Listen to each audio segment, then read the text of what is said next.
welcome to Sky Castrana Channel. Ini kita lagi di perjalanan mau interview ya. Jadi di video kali ini aku mau share tentang perjalanan update lah ya, perjalanan setelah lulus suami aku.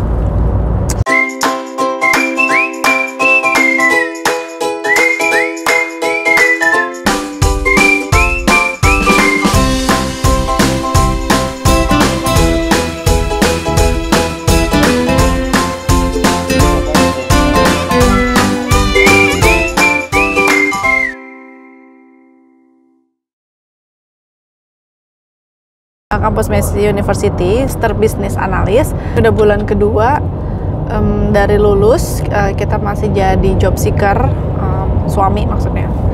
Dan nggak mudah, jadi aku mau kasih tahu di sini nggak mudah. Dan kemarin udah sempat beberapa interview sama perusahaan-perusahaan. Nanti kita bakal ngobrol langsung sama suami sama Deji, tapi setelah interview ini selesai ya, kan kayak ngejar waktu gitu karena kita harus buru-buru mau interview dulu. Interview kemarin sih 15 menit, nggak tahu kalau yang sekarang ya berapa lama, ntar kita tungguin. Kita udah sampai. Bismillah, second round. Jadi kemarin udah wawancara yang pertama offline, ketemu di sini juga. Dan sekarang yang kedua dipanggil, kayak baru pertama kalinya kita pass second round gitu, lolos interview pertama itu baru pertama kalinya. Semangat. Oke. Nah, lebih awal lebih bagus. Bismillah. Assalamualaikum. Waalaikumsalam. Lupa ini nggak perlu.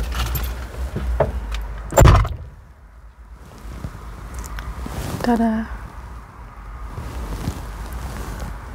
Di sana, kirain dia ke sana ya. Ini intro dulu deh sambil dia pergi. Kalau apa yang mau ditanyain ke dia ya nanti.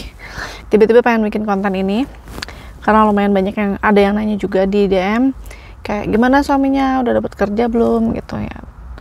Ya to be honest sih, di sini cari kerja nggak mudah gitu, apalagi based on experience dan pendidikan.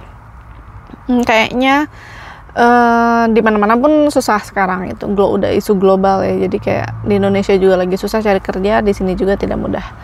Dan di sini tuh kita benar-benar harus cari tips and triknya, benar-benar mengulik gitu. Oh ternyata mungkin yang seperti ini, karena mungkin di awal-awal bulan itu kayak hampir nyebarin CV itu nggak pernah kepanggil sama sekali. Akhirnya kita cari info, kita tanya-tanya orang, terus kita update lagi CV-nya. Sebenarnya bukan kita sih, suami saya ya.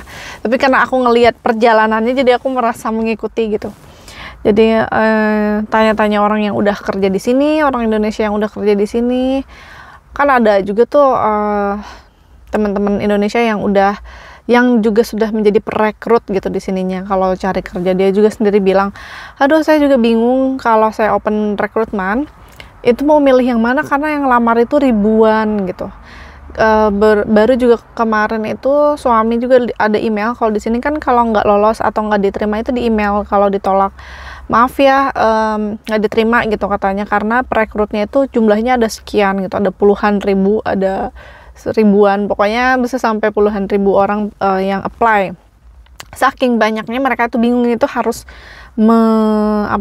menyaringnya itu kayak gimana gitu, karena mungkin orang-orang yang masukin juga kompeten gitu, banyak yang kompeten, banyak yang mungkin kemampuannya sama, mungkin mereka tuh sampai ngefilter tuh sampai ke yang rumahnya paling dekat atau yang apa gitu.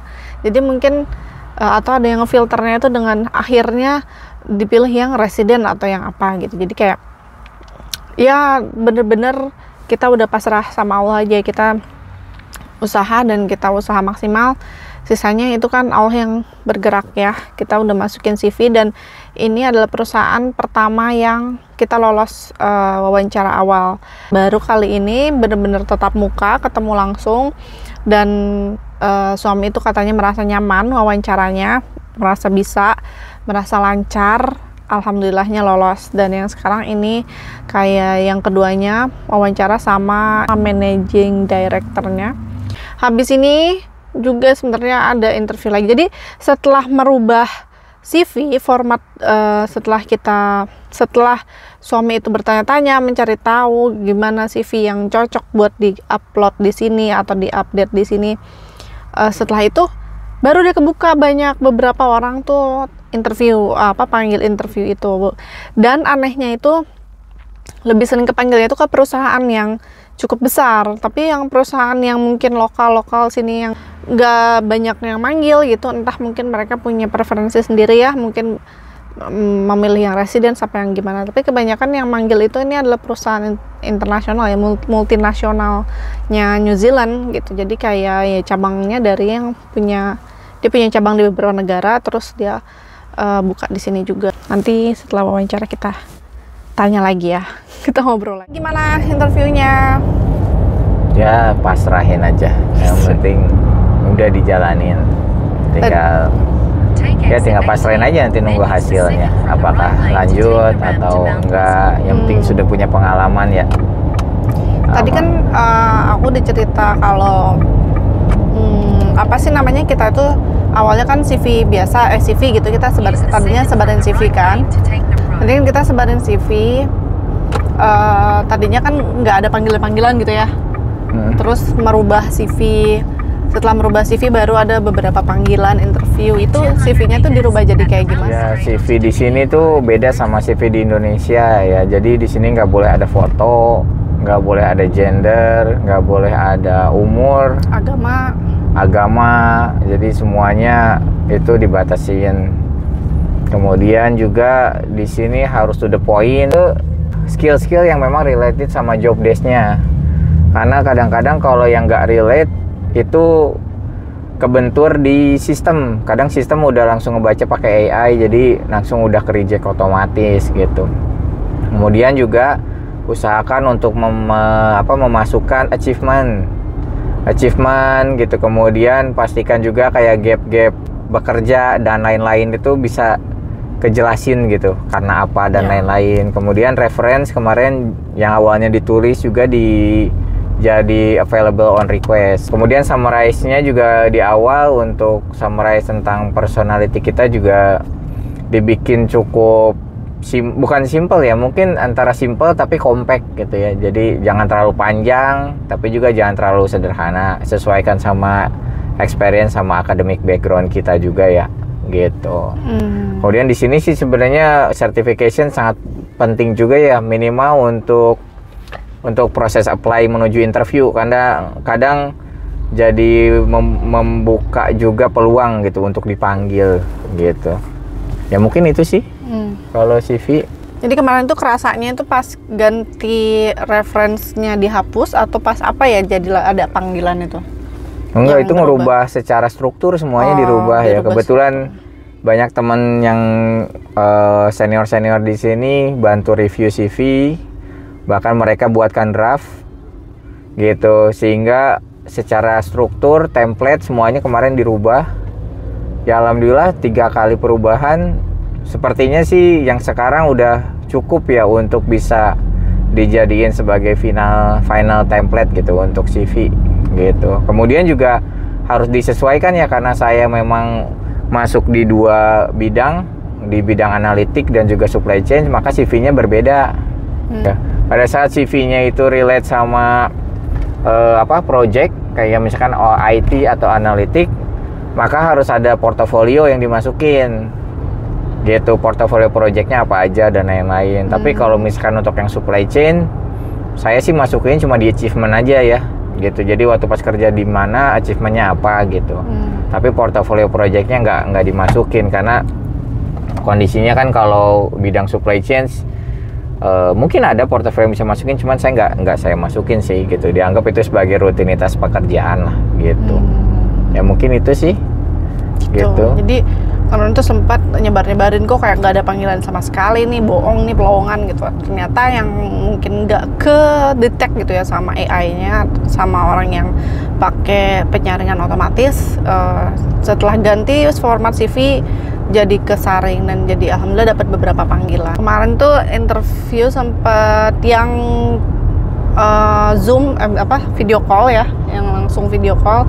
Itu ada 2 perusahaan besar, satunya itu Kraft Heinz, tapi itu di kota lain, di Blenheim kalau nggak salah ya. Enggak, di Hastings. Oh, Hastings, Kraft Heinz. Kraft Heinz itu di Hastings. Terus satu lagi di mana? Foodstuff Itu Pack and Save ya? Iya, itu di Blenheim, Pack and Save. Nah, ada juga Suntory Oceania. Suntory Oceania itu di sini ya? Iya, di Wiri masih di Auckland. Wiri masih di Auckland. Itu baru sampai tahap interview, phone ya. Jadi video call. Iya. Zoom dari rumah. Nah, sedangkan satu-satunya perusahaan yang baru kali ini pertama kali temu muka langsung itu baru si Hobbs ini. Dulu ada si Hospitality.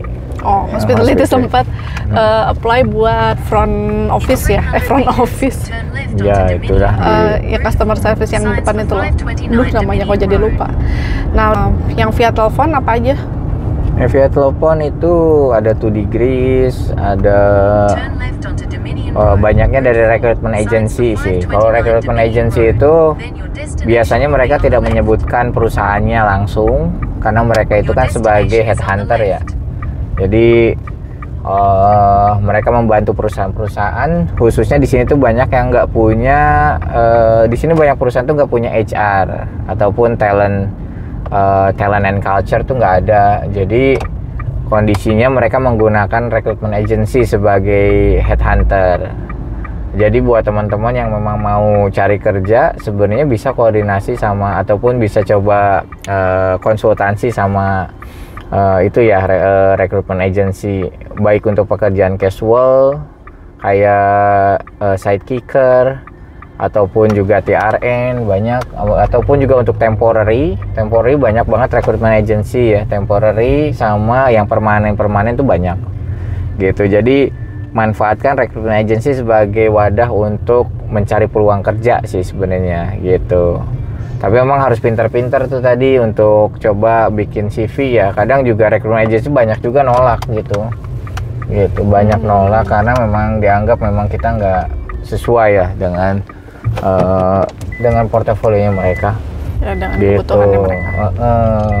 Jadi Ya. biasanya karena format CV-nya apa karena Ya, satu format CV, yang kedua juga memang kita mungkin nggak relevan gitu antara skill dan lain-lain, karena di sini tuh mereka mematchingkan banget untuk skill sama jenis pekerjaannya gitu. Jadi kalau saya skillnya misalkan di supply chain kemudian masuk ke IT, itu udah pasti nggak akan diiniin gitu, nggak akan diproses gitu. Oke. Dan itu kan jadi kayak lebih menguntungkan kalau kamu itu udah berexperience di satu skill yang sama lama dan mungkin bahasa Inggris udah bagus, terus apply ke sini itu lebih mudah sepertinya ya. Kalau tapi ya cuman bisa di bidang itu aja gitu. Ya kayak misalnya tadi dibilang kalau misalnya apply buat di bidang procurement sesuai experience-nya suami, itu CV-nya beda lagi dengan apply buat jadi data analis, business analyst sesuai dengan based on masternya gitu. Jadi itu CV-nya beda lagi kayak gitu. Jadi kan ada beberapa DM yang minta pengen discuss nih, saya mau ke sana, saya rencananya mau ke sana. Pengen boleh nggak diskusi? Nah kalau sama aku kan kurang kompeten ya buat diskusi pindah negara ini. Mungkin maksudnya lebih tahu detailnya itu suami. Nah kalau misalnya memang ada yang berminat mau discuss, nanti kita kayak jadwalin aja via DM atau mau komen di sini, saya mau discuss, nah nanti baru kita DM-an tuh. Nah kalau misalnya ada yang mau berminat boleh di komen, terus nanti kita DM-an buat schedulein jadwal. Bye, thank you for watching.